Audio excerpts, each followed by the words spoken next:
This paper is part of a special issue on the teaching of strategic management, and the question that the paper asks is, what is the role of theory in strategic management teaching? And essentially the paper asks one very simple question, and that simple question is, are all firms the same or are they all different? A different variation of that question might be, in what dimension are firms different? Now, why does this matter? This matters because if all firms are different, then case studies can only apply to that single firm. If all firms are the same, then a single case study or a single piece of theory can cover all firms. And in practice, we have a spectrum of theory.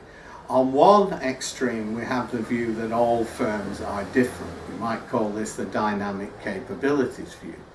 Then we have the view that firms are a formula, so you can look at a firm as representing the types of approach that similar firms take. And this might be the business model type of approach. Third approach is to think of the firm as a representative firm, so it represents large swathes of similar firms. The fourth approach is to look at the firm as a system, so we look at the 5 forces, we look at the diamond, we look at the firm as representing generic strategies. And the fifth theoretical approach is essentially to say that all firms are the same.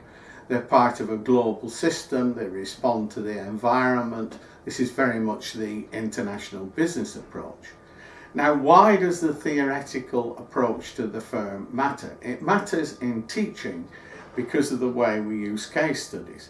So if you use a case study, does it represent only the firm that we're looking at in that particular context?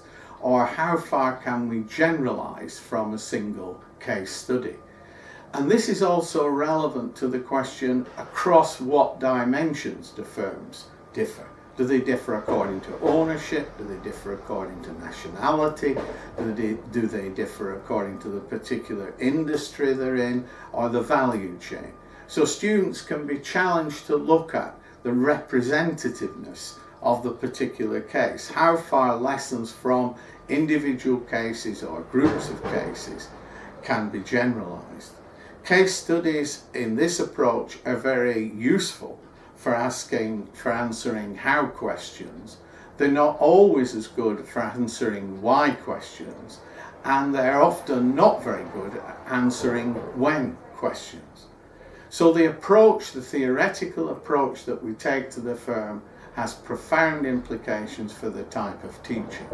If we believe this and we go along with this theoretical approach, there are essentially 3 ways in which we can approach it with students. The first way is to ask them to test the hypothesis that all firms are the same, so they can question the individual cases and the case material and the reading along the lines of, to what extent are firms the same. The second approach we can take is to adopt a voyage of discovery. So we look at the different ways in which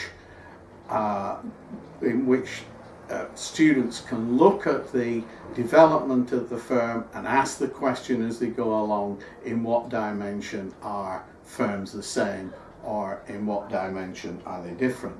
And finally, this can be a challenge to students. We can challenge students to ask, in what sense are firms the same and in what ways are they different?